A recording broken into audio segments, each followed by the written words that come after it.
Al-Qaeda Serambi Mekah.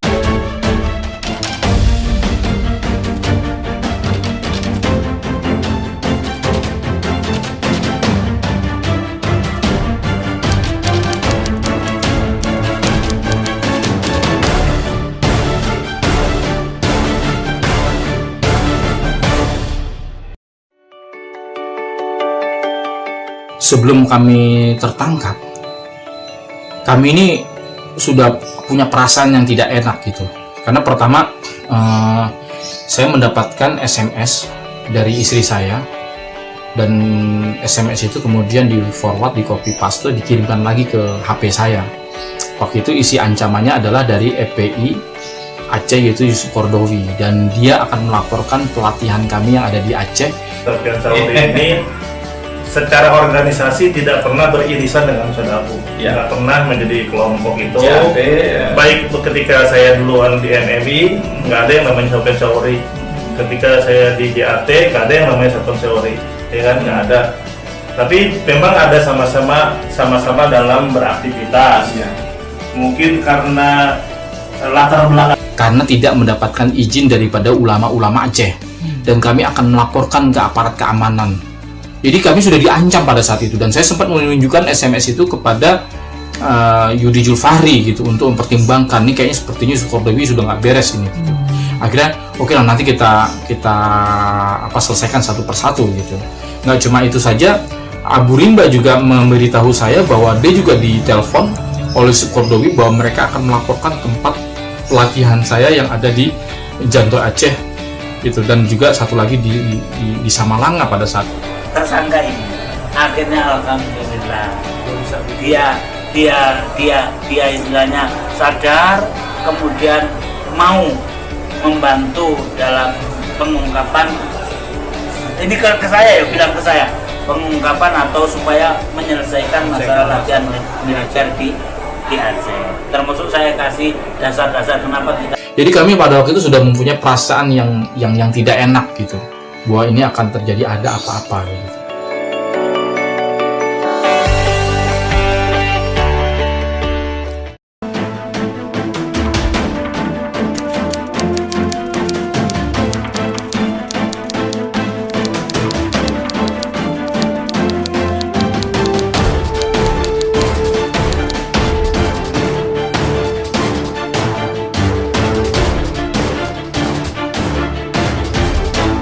Ketika mulai terbongkarnya kasus Aceh itu pada tanggal 22 Februari 2010. Jadi ketika tertangkapnya Yudi Julfahri dan Sabta inilah, dan Yudi Julfahri inilah yang pertama kali dari kelompok kita yang tertangkap oleh Polres Jantoy Aceh Besar pada saat itu.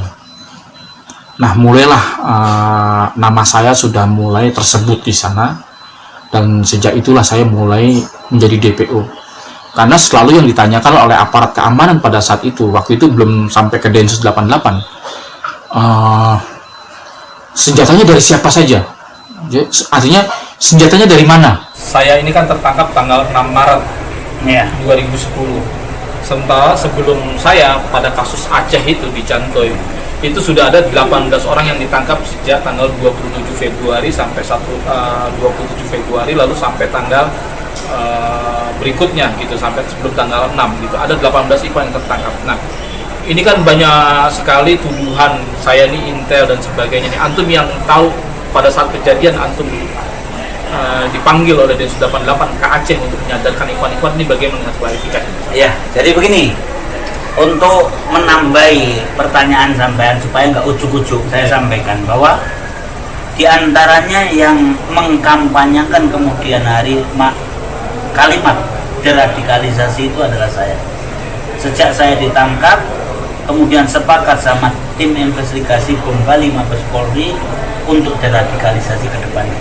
Apa yang saya maksud adalah mencegah supaya aksi-aksi pengeboman yang pernah kami lakukan, terutama bom Bali, itu tidak terjadi lagi. Itu mengarah ke situ. Sehingga sejak saya ditangkap tanggal 13 Januari 2003 itu, saya sudah menulis surat. Pertama surat yang saya tulis adalah peringatan kepada pondok pesantren. saya sebagai pimpinan, saya punya tanggung jawab terhadap akidah jihad yang pernah saya sampaikan ke mereka. Saya kirim surat supaya tidak melakukan aksi seperti yang kami lakukan. Itu sudah lakukan. Kemudian alhamdulillah terus itu saya kampanyakan. Begitu kejadian bom Marriott pertama 2003 kan begitu. Terus akhirnya jadilah tim investigasi bom Bali, Satgas Bom Polri. Terus kita lakukan. Nah, diantaranya adalah saya bekerja sama kemudian jadi Densus, bekerja sama polisi untuk deradikalisasi. Diantaranya adalah ketika latihan militer di Aceh, ada 2 orang pertama yang ditangkap. Saya diceritai oleh Densus yang pada waktu itu sudah ada yang ke sana menginterogasi tersangka yang sudah ditangkap, tapi sulit sekali untuk membuka dengan dasar-dasar Al-Quran, hadis dan lain sebagainya. Ketika saya diceritai seperti itu, kemudian saya ditawari, bagaimana Ustadz kalau kami ajak ke sana untuk menasihati? Saya sepakat. Karena saya mau itu. Karena apa? Saya tahu, waduh, latihan militer itu untuk apa lagi kan gitu. Itu latihan militer itu pasti akan digunakan untuk aksi, kan gitu, pasti itu. Kalau misalkan latihan militer ini untuk sesuatu yang sifatnya baik, misalkan ada yang mengatakan bahwa untuk persiapan ke Palestina, alumni Afghanistan di Indonesia masih banyak yang bisa. Kenapa nggak itu yang dikirim? Nah, akhirnya saya sepakat bahwa ini harus kita hentikan. Saya diajak ke sana, ketemu sama tersangka pertama yang ditangkap. Inilah saya tahu di antaranya terbongkarnya latihan militer di Aceh itu apa, sehingga pada waktu itu sudah tersangka ini sudah ceritakan ke saya itu ya, awalnya ini adalah laporan daripada masyarakat karena latihan di atas itu ketika menembak peluru itu didengarkan dari bawah. Makanya sampai didatangi oleh pada waktu itu kalau nggak salah Wakapolsek setempat dan Kanit Intel datang ke atas. Betul. Kan gitu. Nah ini diceritakan oleh tersangka ini. Saya nggak usah sebutkan namanya karena nanti nggak enak juga kan gitu. Tapi wah ini benar kan gitu. Sudah, saya diceritain itulah. Makanya saya tahu proses bagaimana terbongkarnya latihan di Aceh. Nah termasuk sekitar ketemu 2 jam sama tersangka yang gedol ini itu. Bahkan pertama itu memperingatkan saya, Pak Ustadz tolong sampaikan ke polisi, kawan-kawan di atas ini all out, kalau nanti sampai diserang, wah akan terbentuklah medan perang di Aceh. Pada waktu itu saya hanya katakan begini, Mas, berapa orang di atas? Dia katakan sekitar 35. Mas, 35 itu dihadapi oleh Polres setempat saja itu sudah cukup, apalagi sampai Polda Aceh, apalagi sampai Densus dari Jakarta datang. Dari situ kemudian sampai saya ceritakan bahwa kami di JI, dari DI menjadi JI ini pelopor jihad di Indonesia. Itu tidak seperti itu caranya. Saya ceritai bagaimana nasihat-nasihat Ustaz Abdullah Sungkar itu. Kemudian saya ceritakan juga tentang saya itu, kalau radikalan itu sampean itu radikal baru umur berapa? Saya kelas 5 SD itu sudah radikal. Saya sampai ribut sama ayah karena ayah ini cari desa Sekdes itu ya, lambang Garuda Pancasila sama foto presiden sama wakil presiden saya turunkan karena itu tohut. Diajari oleh siapa? Oleh Mukhlas. Mukhlas itu idola saya dalam keluarga. Kemudian akhirnya idola juga saya dalam jamaah Islamnya. Kan gitu. Itu kalau radikal-radikalan. Sumpah harus kita ini introspeksi. Ya, saya umur segitu radikal. Begitu lulus aliyah saya sudah di Afghanistan. Saya selalu melopori. Saya ini kenyang nembak peluru. Semuanya sudah saya lakukan.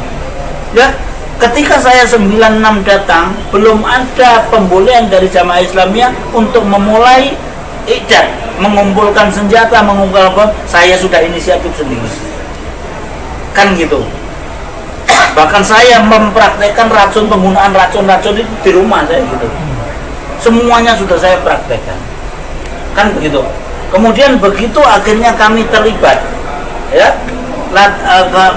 membantu jihad di Ambon. Saya berangkat ke sana sudah bawa senjata, bahan peledak saya sudah bawa di tas saya. Tahun 99. Ya, begitu bom pertama yang kami ledakkan menyerang bus Filipina, itu juga bom dari kami, dari saya. Begitu bom gereja serentak di malam Natal tahun 2000, saya itu di Mojokerto itu 2 gereja sendiri. Bom. Iya, yang lain satu-satu bom. Saya mewakili Amrozi karena Amrozi sebetulnya dapat bagian 1 bom, tapi begitu hari hanya dia sakit. Nggak tahu sakitnya ini karena wajar Amrozi sipil kan gitu. Saya akhirnya ambil alih, jadi saya buat 2 bom itu. 2 bom. Kemudian bom Bali. Bom Bali ini saya semuanya. Ya, saya ikut perencanaan pembagian tugas. Ini saya ceritakan ke tersangka ini. Yang akhirnya alhamdulillah kelepek-kelepek nyerah ke saya kan gitu. Saya ikut perencanaan pembagian tugas di Solo. Saya orang pertama yang di Denpasar. Saya yang survei menentukan Syarikel sampai di Jepang. Saya ikut meracik, saya ikut merakit, saya yang membuat detonator, saya yang memasang detonator ini. Dr. Azari sudah pulang, yang lain sudah pulang. Ya, saya yang mengajari yang bunuh diri. Yang saya yang ngajari simulasi bunuh diri itu ketika Syarikel sampai di Jepang. Saya yang ngantarkan bom tas jinjing ke konsulat Amerika. Saya yang meledakkan bom tersebut. Saya yang mengantarkan bom mobil ini sampai mendekat Syarikel karena Arnason sebagai supirnya belum lancar. Ini berarti membantah statement yang mengatakan bahwa bom Bali itu rekayasa konspirasi dilakukan oleh kalau nggak salah waktu itu MUI membuat TPF, tim pencari fakta yang dipimpin oleh Maulani. Ini termasuk statement ini membantah pengakuan mereka. Iya, jadi begini lagi, ya. Ini masuk deradikalisasi juga. Sebetulnya saya nggak peduli. Ada orang percaya atau nggak percaya bahwa bom Bali itu buatan bikinan kami. Nggak peduli sebetulnya. Buatan Putra Tenggulun, Lamongan. Tapi begini ya, begini. Saya ini orang yang sadar bahwa pengeboman ini jihad yang salah. Oleh karena itu harus deradikalisasi. Deradikalisasi itu penting sekali menceritakan tentang fakta. Karena kalau pengeboman dianggap rekayasa atau konspirasi itu kan dari penguasa. Kalau dari penguasa nggak usah deradikalisasi, karena penguasa. Deradikalisasi itu adalah kepada orang yang punya pemikiran jihadis, ya, itu. Dan seperti kami ini, kan gitu, harus kita kubarkan jihad di Indonesia, itu harus kita deradikalisasi. Karena nanti kalau kita kubarkan jihad di Indonesia, kita perang, TNI mayoritas Muslim, Polri mayoritas Muslim, akan tergenangi kaki kita dengan darah sesama Muslim. Dan itu kesadaran saya yang paling terakhir. Ya, sekitar 5 tahun yang lalu saya masih menginginkan di Indonesia ini terbuka front jihad. Sampai berdoa juga kepada Allah. Tetapi akhirnya saya pikir kembali. Saya pikir bahwa Afghanistan perang saudara sampai sekarang nggak selesai. Belum selesai Irak belum selesai, Suriah belum selesai, Yaman, Mesir sejak dulu. Apakah kita mau ciptakan di Indonesia seperti itu? Nah, ini dakwah yang saya ini sekarang ini ajak ikhwan-ikhwan JI supaya berpikir. Jangan berharap lagi untuk terbukanya jihad. Justru harus kita rem supaya jangan sampai terjadi front jihad di Indonesia. Itu. Nah, termasuk sekarang saya ceritakan itu ke tersangka ini. Akhirnya alhamdulillah dia istilahnya sadar, kemudian mau membantu dalam pengungkapan ini ke saya ya, bilang ke saya pengungkapan atau supaya menyelesaikan masalah latihan militer di Aceh. Termasuk saya kasih dasar-dasar kenapa kita harus membantu dan lain sebagainya, karena nanti akan mandorot ya, karena latihan ini akan latihan senjata, latihan bom pasti akan digunakan untuk melakukan aksi di Indonesia. Kalau jihad yang salah nanti kita kena dosanya. Nah, apalagi sampean ikut. Gitu. Jadi akhirnya alhamdulillah dia kalah, kemudian menyampaikan hal-hal yang saya harapkan tadi, bahwa kenapa kok bisa terjadi seperti ini. Nah, karena saya menjadi saksi itulah, begitu ada yang klarifikasi kemari, baik orang CI ataupun jihadis yang lain tentang tuduhan terhadap Sofyan sebagai pengkhianat yang membocorkan latihan di Aceh, saya jadi saksinya. Saya ini saksi dunia akhirat, bukan sekarang karena saya beragama, karena sampai bukan. Karena saya tidak ingin orang menghalalkan darah orang karena salah penghukuman. Itu. Jadi alhamdulillah tanpa disengaja, tanpa direncanakan, akhirnya saya tahu benar tentang masalah latihan militer di Aceh, karena diajak Densus 88 terbang ke sana. Di sana hampir 3 bulan saya. 3 bulan ya? Iya, itu. Jadi itu pun nggak pernah saya sesali, walaupun saya dikatakan bahwa antek Densus dan lain sebagainya. Yang penting bahwa apa yang saya lakukan itu juga berdasarkan akidah, berdasarkan bahwa saya jihadis. Saya ini berhak untuk menyampaikan kepada jihadis yang lain supaya nggak rugi. Kan gitu. Sekarang gara-gara latihan militer di Aceh berapa yang ditangkap? Itu mencapai puluhan, bahkan mungkin ratusan kan gitu. Nah, ini jangan sampai. Dan nama saya disebut oleh Yudi Julfahri pada saat itu tanggal 22 Februari 2010. Yudi bersama Sabta itu tertangkap oleh Polres Aceh Besar yang ada di Jantai pada saat itu. Nah, nama saya waktu itu sudah tersebut oleh aparat kepolisian. Nah, semenjak itu saya sudah menjadi DPO. Waktu itu Densus 88 belum datang ke Aceh Besar gitu. Jadi ketika kemudian Polres Aceh Besar dan beberapa analisis di Polda Aceh mengatakan ternyata banyak orang-orang Jawa dan ini dicurigai sebagai adanya pelatihan militer oleh teroris-teroris yang ada di Jawa.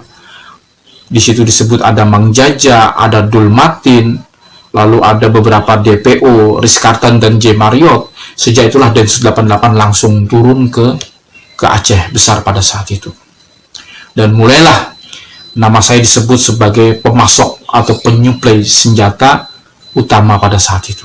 Densus 88 langsung datang ke Aceh untuk menyelidiki beberapa orang-orang yang sudah tertangkap oleh kepolisian Polres Aceh Besar pada saat itu. Nah, hasil integrasi ternyata memang Kem Aceh itu menyimpan banyak DPO daripada kasus-kasus terorisme yang ada di Jakarta. Anda bisa bayangkan. Pertama ada Dul Matin.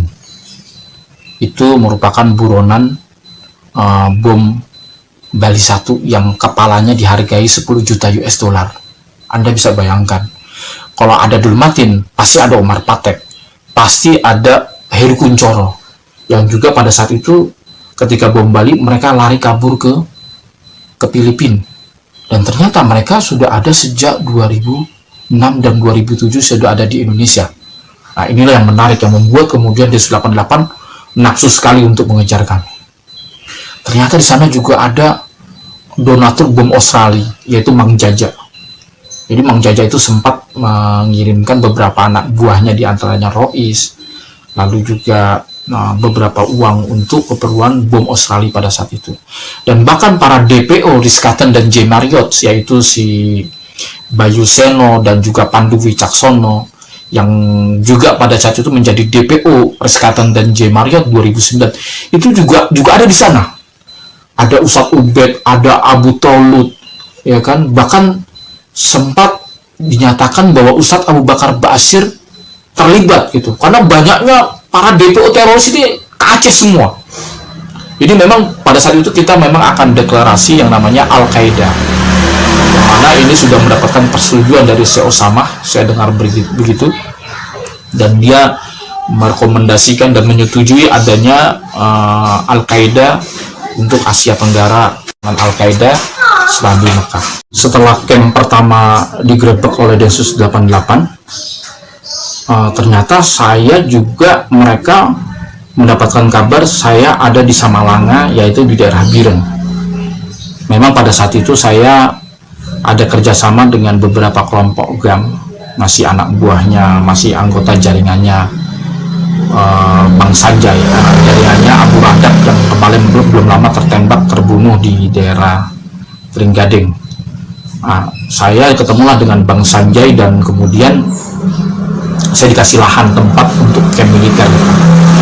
Dan ternyata teman-teman yang masih lolos, yang masih berada di sebuah ruko sebelum mereka naik ke Jalin Jantoy, mereka akhirnya bergeser ke Samalanga, ke daerah tempat camp saya yang ada di Samalanga Biren ini. Dan saya akan menampung ada sekitar 15 orang, dan di sana saya ketemu dengan Sabtono yang kemudian meninggal di Cikampek, lalu ada Abu Yusuf, mertuanya Yudi Julfahri, yang juga meninggal di daerah Cikampek tahun 2010 juga.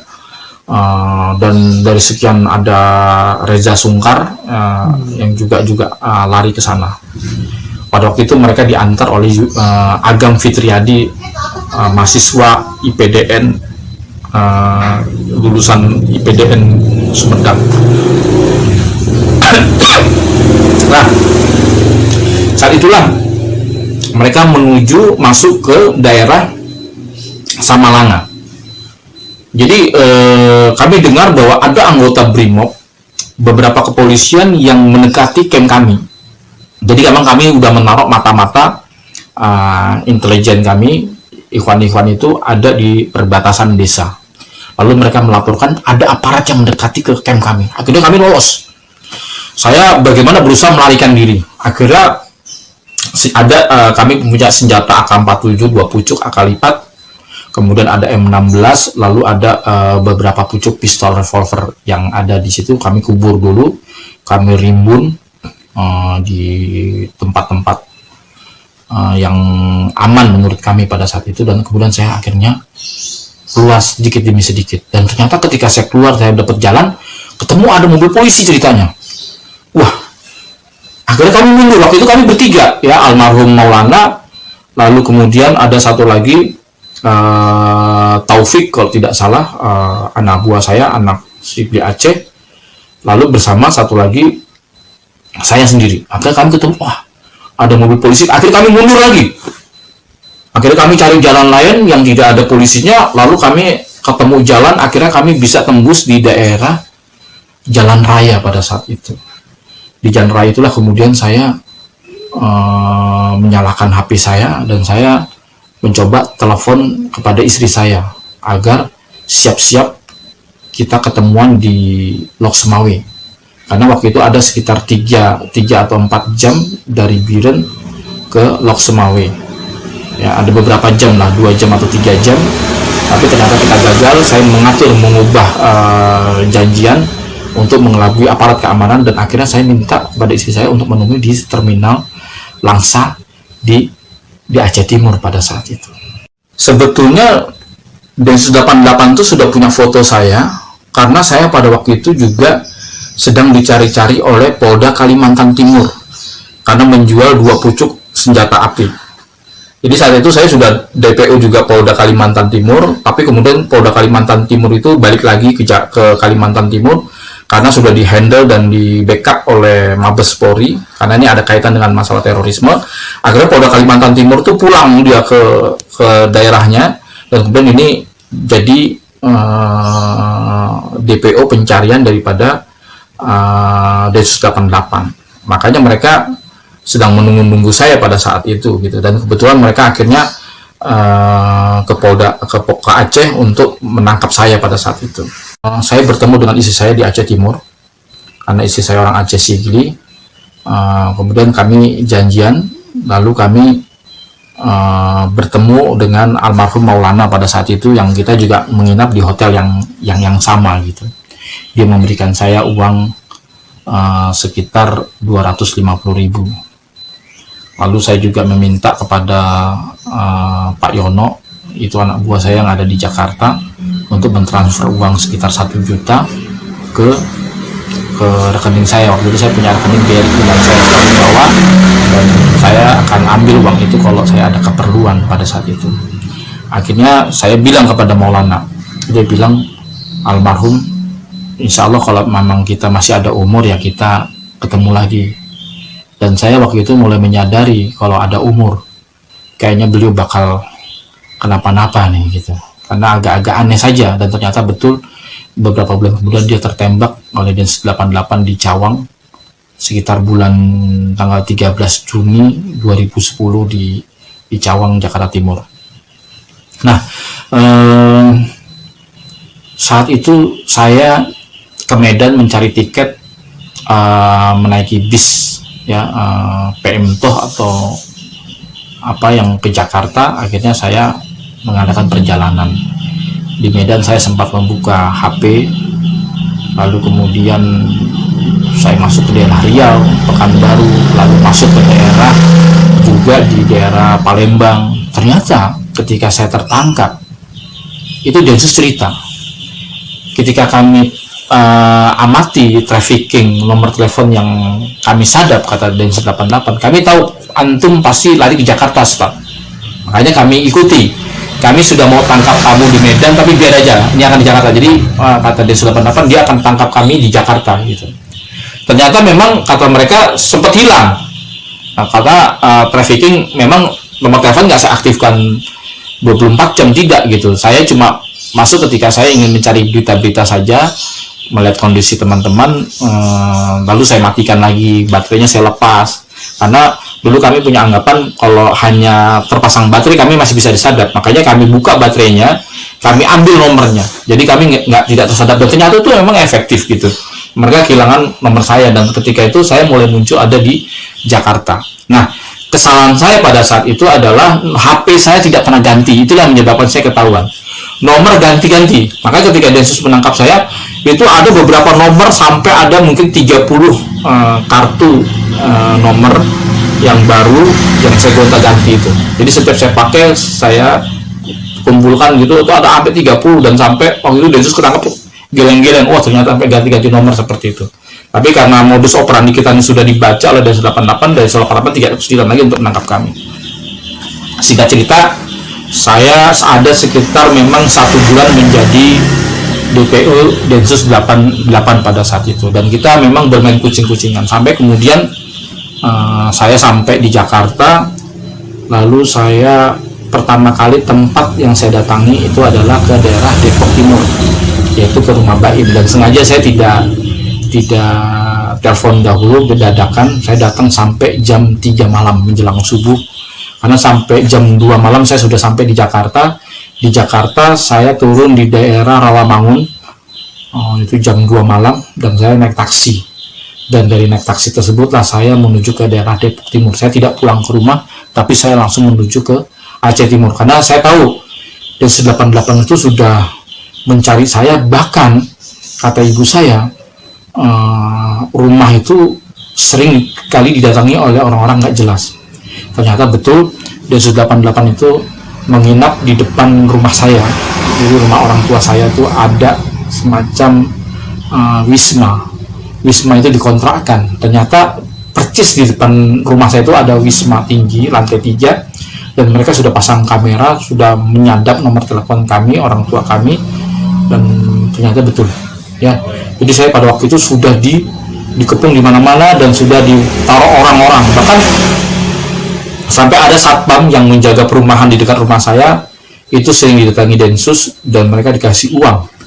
Ya, yang dikasih uang itu masih saudara saya, si Bambang namanya. Dia dikasih uang sama Densus, tolong kalau ada Sofyan datang ke rumah tolong telepon kami ya, gitu. Jadi dia cerita itu ketika saya sudah keluar, saya sudah bebas, dia cerita, gue lagi sebelum lu ketangkap ya, gue datang Densus mulu, dan Densusnya sering ngasih duit sama gue. Ya sudah, akhirnya kita disuruh laporan kalau Sofyan pulang ke rumah, tolong laporkan kepada kami. Dikasih nomor telepon, dikasih uang sama Densus 88. Nah, 1 minggu saya ada di Jakarta.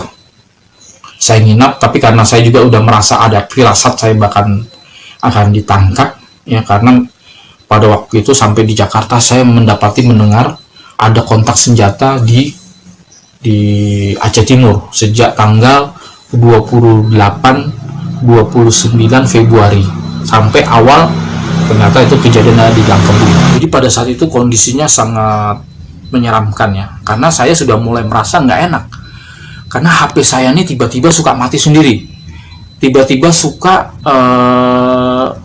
terganggu frekuensinya gitu. Dan saya menganggap ini kayak disadap ya. Ternyata betul. Ketika saya tertangkap, itu dan saya juga bilang, kamu merasa nggak kalau itu disadap gitu? Iya, tiba-tiba mati. Nah itu dia, itu tandanya kamu disadap gitu. Jadi ceritanya begini, saya juga selalu was-was kalau mau makan. Jadi kalau saya makan, saya selalu mencari pojok. Ya di situ belakang saya ada tembok gitu. Maksudnya kalau ada apa-apa tuh musuh tuh akan menyerang saya dari arah depan gitu. Jadi sampai saya nggak tenang sampai seperti itu. Bahkan nggak sampai di situ, saya juga selalu mematikan HP. Nggak pernah saya hidupkan kecuali sesuatu yang penting gitu. Kemudian saya juga kemana-mana membawa senjata api. Jadi senjata saya waktu itu FN Browning kaliber 9 mm. Ya peluru isi penuh. Jadi saya waktu itu berjanji saya tidak akan mau menyerah. Saya daripada menyerah, saya lebih baik saya mati. Kenapa? Saya takut kalau saya misalnya hidup, nanti saya ikut takutnya ngember gitu kan, menyebutkan nama ikhwan-ikhwan yang lainnya. Dan pada waktu itu kalau kita ngember bicara tentang kelompok kita, itu kita bisa dituduh murtad ya, bahkan kita merasa kita jadi murtad gitu. Bahkan sampai saya kalau misalnya berkendaraan naik mobil, itu saya selalu juga duduk yang paling belakang atau mojok. Setiap ada orang masuk ke mobil, saya perhatikan, nih jangan-jangan tiba-tiba mau nangkap saya nih. Jadi saya harus hati-hati. Setiap orang datang, orang asing, saya langsung hati-hati dan saya langsung mengatur posisi. Jadi sampai seperti itu saya jadi DPO itu. Singkat cerita, saya izin kepada istri saya untuk kita bertemu. Bahkan sebelum bertemu, saya meminta kepada istri saya untuk hati-hati di belakang, kamu awasi jangan sampai ada yang mengikuti kamu. Dan saya ajarkan sebelum kamu ketemu saya, kamu ke Giant dulu. Ada di Giant tuh ada di daerah Jalan Raya Bogor, Cimanggis. Saya dekat Auri, saya suruh masuk situ dulu. Biar dia ngobok-ngobok. Ternyata memang betul, dan ikutin. Jadi mereka nggak bisa nyadap HP saya, tapi mereka berhasil mengikuti istri saya. Sampai ke Cibubur, itu ternyata Densus yang bilang menangkap saya itu, kami ikuti terus istri kamu. Kami tempel terus dia kemana saja, sampai kemudian ke arah Cibubur. Dan pada waktu itu langsung Densus berkoordinasi, kata mereka nih sebelum saya tertangkap, mereka cerita, kami langsung, ini istri Sofyan mau ketemu dengan Sofyan. Sepertinya di daerah Cibubur. Kami kepung pada waktu itu. Akhirnya kami dikepung. Nah, saya pada itu sudah berazam, ya, bertekad bahwa saya tidak akan mau ditangkap hidup-hidup. Saya harus mati, dan saya tos-tosan tembak mati-matian di situ. Dia mati dan saya juga mati. Gitu. Ternyata kami, istri saya ada di sebuah taksi. Ya, saya pada waktu itu minta diantar oleh saudara saya. Jadi habis di rumahnya Pak Baim malam-malam itu, beberapa hari kemudian, 2 hari 3 hari kemudian, saya pergi ke rumah adik saya di daerah Cilengsi. Di Cilengsi lah, saya 2 hari kemudian, saya berjanji ketemu sama istri saya, dan saya akan ajak ke Bandung pada waktu itu untuk berkoordinasi dengan jaringan berikutnya gitu. Sampai saya di daerah Cibubur, saya mulai melihat ada mobil taksi, dan saya yakin itu istri saya karena kita sudah janjian telepon-teleponan, dan saya nggak sadar ketika saya telepon-teleponan tersebut saya sedang disadap oleh Densus 88 termasuk istri saya. Walaupun nomor saya sudah ganti dan baru, tapi kita nggak tahu kalau istri saya juga punya nomor yang juga sudah disadap gitu. Padahal saya sudah menyiapkan juga beberapa nomor untuk menghubungi saya dan HP baru untuk menghubungi saya, tapi tetap itu diblok satu tempat, dan Densus juga tahu nomor baru istri saya dan HP baru istri saya pada saat itu. Akhirnya saya masuklah ke mobil taksi tersebut. Itu ternyata sudah diikuti oleh Densus 88, depan, kiri, belakang, samping, kiri, kanan. Akhirnya saya masuk, tas itu ada senjata saya, senjata saya sudah saya siapkan. Lalu ketika saya ketemu dengan anak saya yang masih kecil, masih bayi, Aisyah umur 10 bulan, lalu ada si Ayas dan Torik masih umur 3 tahun, dan Ayas kelas 2 SD pada saat itu. Dan ketika kami masuk mobil, saya cerita ada kejadian dahsyat. Alhamdulillah saya bisa lolos dari kepungan Aceh gitu. Istri juga bilang bahwa itu berita ramai di Aceh ada kontak senjata. Ya itu kami itu, saya bilang begitu. Akhirnya baru sampai di Narogong Pangkalan 9 sampai situ saya dengar mobil saya didobrak, ditendang dan dipukul kencang sekali. Dan ternyata pintu saya dibuka, saya ditodong senjata. Saya ragu-ragu, saya mau keluarkan senjata, mau saya tembak. Ini pasti saya diberondong karena senjata itu sudah mengarah ke saya.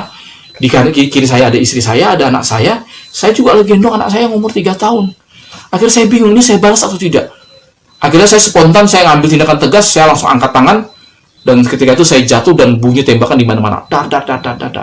Dan ternyata anggapan dari anak-anak saya tertembak. Dan setelah itu kami dibawa dan saya tertangkap pada waktu itu tanggal 6 Maret 2010. Akhirnya saya tertangkap Densus 88 dan kemudian saya semalaman habis disiksa untuk dibongkarlah masalah Aceh. Setahu saya sih antum ya, Sofyan Sauri ini secara organisasi tidak pernah beririsan dengan Ustadz Abu, nggak pernah menjadi kelompok itu. Baik ketika saya duluan di MMI, nggak ada yang namanya Sofyan Sauri. Ketika saya di JAT, nggak ada yang namanya Sofyan Sauri, ya kan, nggak ada. Tapi memang ada sama-sama dalam beraktivitas. Mungkin karena latar belakang antum mantan polisi. Kelihatannya orang nggak boleh tobat. Jadi kayak Jabari ya dong. Iya. Kalau udah polisi sudah masih masuk neraka. Iya, itu kalau udah polisi itu seumur umur jadi polisi. Jadi padahal di gerakan lain ada yang dia tentara. Kemudian dia bertobat, dia menjadi pejuang gitu kan. Dan kalau satu ketika misalnya ternyata ketika antum itu ikut aktif, qadarullah terjadi satu peristiwa dan banyak yang tertangkap ya, katakanlah Jalin Janto, karena tertangkap karena Jalin Janto. Iya, kita satu perkara. Jadi sepanjang BAP-nya sih nggak pernah ditanya-tanya Sofyan tuh. Gitu ya. Ya kan? Jadi satu itu, kedua teman-teman ini sudah kelompok. Kalau kelompok itu memang saya rasa kalau orang ngerti hukum pasti tahu lah. Kalau untuk kelompok itu kalau sudah jaringan 1-2 kena itu sudah sangat kemungkinan akan terbongkar yang lain ya. Apalagi misalnya orang sekelas Ustadz Abu ya kan. Orang yang muncul kemudian sering ngomong secara terbuka ya kan. Dari ucapan-ucapan aja kan sebetulnya sudah bisa jadi delik hukum. Tapi kan nggak bisa orang menangkap begitu saja sebelum ada barang bukti yang jelas misalnya begitu. Dan itu semuanya sudah terjadi. Kalau kita lihat ya, semua sudah terjadi karena memang kita kenalnya kolektif, udah nggak ada yang bisa bertahan ya kan. Bukan aja antum sebetulnya, ada juga pernah dibilang bahwa gara-gara Haris kemudian itu Ustadz Abu ditangkap. Iya, nah bilang pertama ya kan, orang ini nggak ngerti tentang proses kemudian terjadi penangkapan dan lain-lain. Kedua, ini sama juga kemudian kita tidak beriman kepada takdir Allah. Betul. Ya kan? Kayak seperti kisahnya Nabi Musa ketika dia komplain kepada Nabi Adam kan? Ini kalau nggak dikeluarkan dari dunia ya, kalau nggak ente kayak bahasa bebas jadi. Kalau ente dulu nggak berbuat dosa, udah gara-gara di surga nih. Ini gara-gara itu kan. Kemudian Nabi Adam apa? Ingatlah takdir Allah, ya kan? 50 tahun sudah ditulis. Sebetulnya kita belajar dari sini saja, kita akan berhati-hati untuk menuduh orang ketika ada orang terlibat atau kena sebuah musibah, ya kan? Terus kok penggiringan opininya hanya kepada orang. Ya, saya tidak dalam rangka membela Sofyan Sauri atau Anton ya. Tapi faktanya memang yang Anda tahu, Anda nggak pernah melihat ada hal-hal seperti itu. Pertama di Aceh itu, Anda nggak terlibat langsung, ya kan?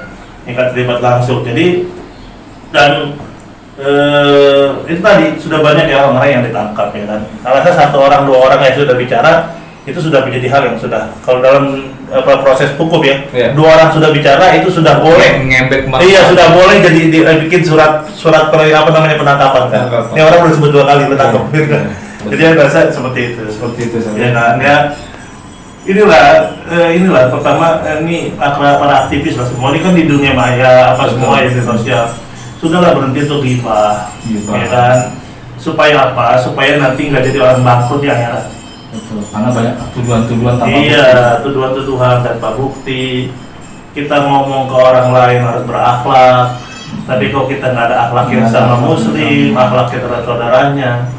Andaikan misalnya ada, kenapa sih kita nggak menutupi? Andai kata ada, ya kan? Tapi kalau andai kata tidak ada, kenapa kok kita begitu keji? Terus mengembangkan tuduhan-tuduhan. Terus untungnya apa buat ente? Untungnya apa buat Islam? Untungnya apa buat gerakan? Semua kita ini kalau berpendapat jujur bukan hanya untuk Islam, tapi kita memuaskan apa yang ada di kita. Kalau saya udah puas, kalau saya menuduh-nuduh ente nih, wah sopir gini-gini, saya udah puas selesai lah. Ya kan? Aneh ini kan? Hanya memuaskan diri sendiri. Saya rasa nggak usah lah, ya kan? Nggak usah ada kayak gitu. Makanya nggak pernah ada. Bahkan ketika saya sidang, antum nggak jadi saksi saya. Betul. Ya kan nggak jadi. Artinya, padahal Anda sangat erat sekali dengan Ustaz Abu. Ya, jadi merasa harus diadil lah, adil ya kan? Adil itulah, itu mau benci sama orang atau tidak, tapi bersikap dengan keadilan. Dan juga harus tabayun saja, cek and reject. Lah iyalah, harus tabayun, karena itu kan ayatnya begitu. Pak tabayanu itu kan disuruh mengulang-ulang kan. Jauh lah kalau saya kalau misalnya disusukan begini-gini. Kalau Sofyan Sauri misalnya disusukan, kesini mungkin antum udah ke rumah Anda udah pakai Pajero, apa yang lebih mahal dari itu, Fortuner apa gitu ya. Dan kita sama-sama ditahan nih, Sat. Saya 10 tahun, antum cuma 4,5 tahun ya kan, gitu. Sama-sama di penjara kita, Sat. Betul. Gitu. Artinya kalau saya intel kayak Abu Haris, Sat. Iya. Dia diamankan, Sat. Walaupun terlibatnya jelas, dia bawa ngajak Umar Faruk. Sampai sekarang nggak ketahuan. Baru dapat proyek banyak. Tapi saya itu ditahan, Sat. Jadi jangan stop lah. Pertama para aktivis stop. Kedua, orang-orang yang tidak tahu gerakan secara pasti, walaupun tokoh nggak usah ngomong banyak lah. Iya kan? Nggak semuanya kita jadi tokoh Islam, kita ngerti segalanya. Bisa banyak tuduhan bahwa aksi-aksi terorisme ini cenderung konspirasi, Sat. Itu betul, Sat? Ya, kalau ada banyak tanya sama ikhwan-ikhwan yang lebih senior sih, dibilang itu menghina kita. Menghina kita ya? Perbuatan mereka yang harusnya dipuji, diapresiasi, malah dituduh-tuduh pekerjaan orang lain. Dari awal itu kan kita sudah diajarkan bagaimana iman, bagaimana hijrah, bagaimana jihad. Bagaimana punya reaksi cepat kalau ada kemungkaran. Bagaimana dengan segenap kemampuan kita melakukan aksi-aksi amaliyat kita. Ya kan? Itu semuanya didorong oleh memang program yang ada di kelompok itu. Kalau misalnya satu ketika ada berbarengan dengan orang memanfaatkan, itu urusan orang. Bukan berarti kita selalu dijadikan boneka untuk dipermainkan orang. Kok kayaknya kita orang bodoh terus itu. Kita kayak seperti bola yang dipermainkan kesana kesini gitu. Iya, nggak ada lah, ya kan. Misalnya ini konspirasi, antum berbuat aja begini, setelah selesai misalnya nanti ada bergaining tertentu apa semuanya nggak ada. Demikian pemirsa jamaah YouTuber, bincang-bincang kami dengan Ustadz Haris Amir Falah. Semoga banyak pelajaran yang bisa kita ambil dari apa yang pernah kita lakukan.